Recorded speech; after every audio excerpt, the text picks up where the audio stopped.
Hello, I'm Zach OJ. This past weekend, I killed Nexus Princess Ky'veza on Mythic.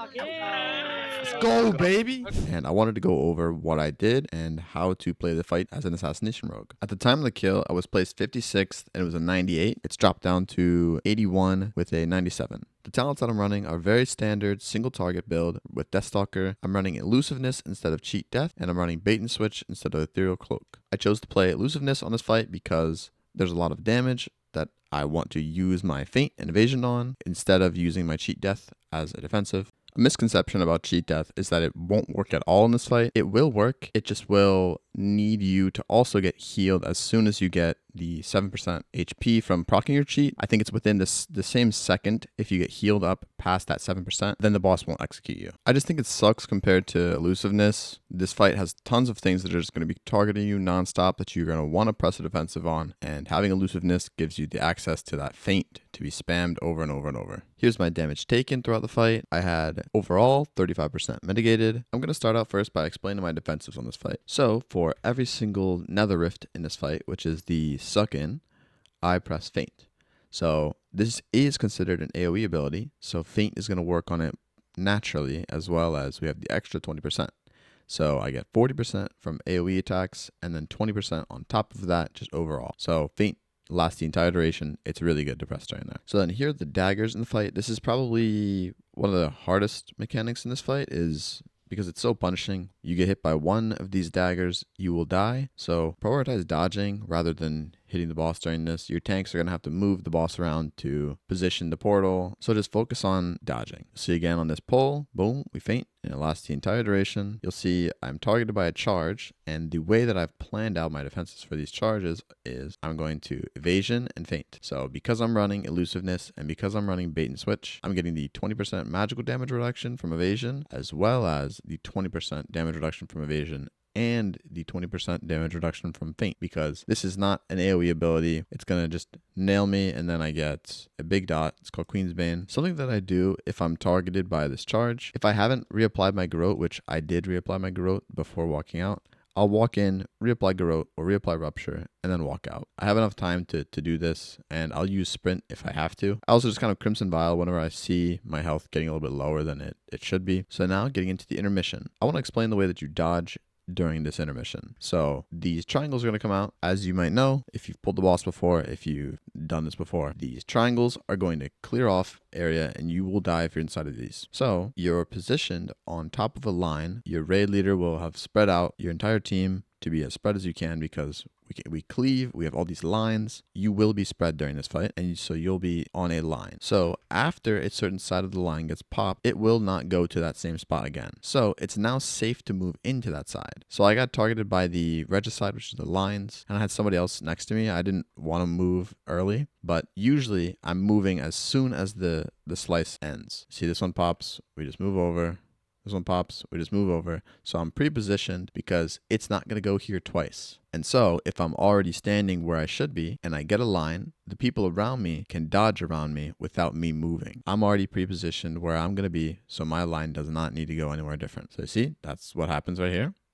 We move over, pops, move over, stand still, pop, move over. So now that I've explained dodging during the intermission, here's how I use defensives. The way I have it planned is for every regicide, which is these lines, I'm going to pop feint. So I feint, and then I get hit by regicide, which I get hit by someone next to me, but that's okay. Every time I get targeted, I'm going to feint. Unless I already had feint up, then I won't re-feint. And then you'll see at the end of this part, I have my cloak planned for the last 5 seconds of the entire thing. So it's planned in my ERT note where it makes a really loud noise, which I'll play the noise for you.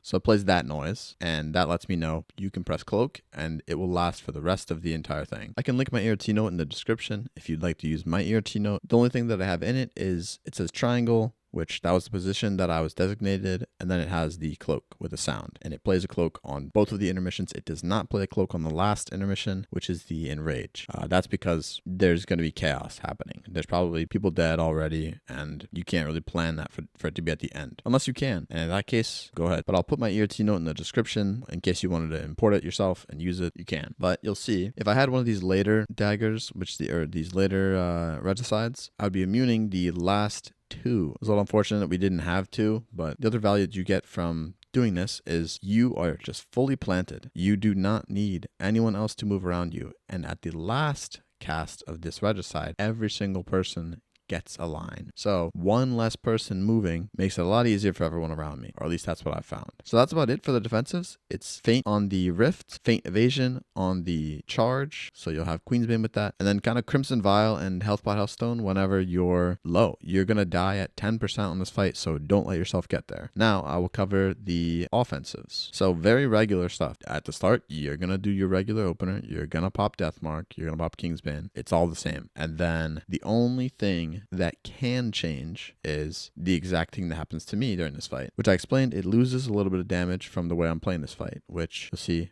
right here.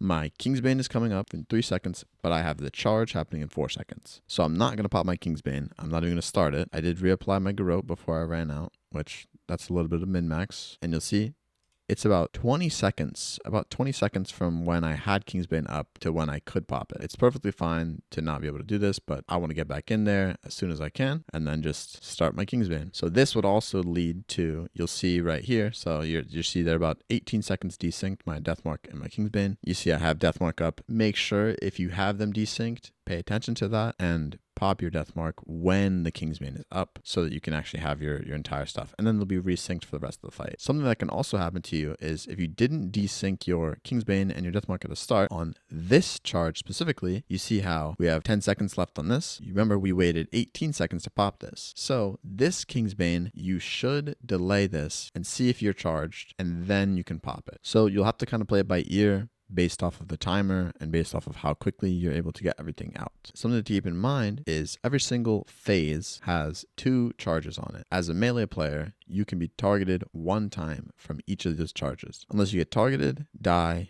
be rezzed, and then get back up, and then you can get targeted again. But you can only be targeted by this 1 time. That's as long as everyone's alive, assuming the entire raid isn't just dead. So if you were targeted the first time on these charges, then you won't be targeted the second time. And if you weren't targeted the first time, you should definitely be expecting to be targeted. That's another thing that you should really be doing during this fight. Something that I found was really useful for me is anticipate being targeted every single mechanic. You need to plan in your head, where will I go if I'm targeted? The way that we were doing it was the Echo strat, which is the most popular one, I believe. Liquid has their own strategy as well, and I'm not sure how many people have adapted to that yet, but you'll see. Coming up here, I have the dashes coming soon, and I have a weak that's telling me boss, which that's where I'm going to have to go if I get one of these charges. I have to anticipate getting a charge, and then I need to stare at all of these markers, see which one's red, which means it's targeting me, and then go as soon as I can to wherever I need to be. Whether that's the boss or whether that's the markers, anticipate where you need to be. This will help you make decisions. In any boss, honestly, you should be anticipating every single mechanic and knowing where you need to go if you're targeted by it. And yeah, that's Ky'veza. It's a mechanically intensive fight for each individual person. So like I said, anticipate the mechanics. Be ready to go where you need to be with all of the controlled stuff. When it comes to these intermissions,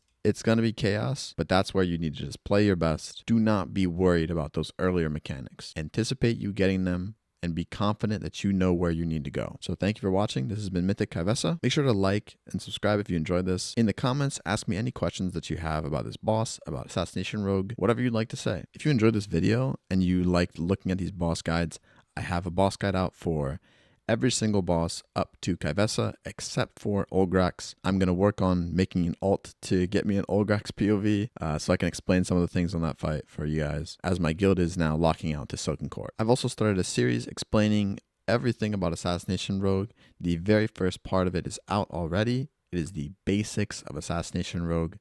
This is where you'll want to start if you want to know everything about Assassination Rogue, starting from the very, very basics, which I explained in that video. I've also been streaming my raid nights the past 3 weeks. I raid Friday, Saturday from 8 to 11 p.m. Eastern, and I'll be streaming on Twitch at ZachOJ3, and I'll be streaming on YouTube at this channel.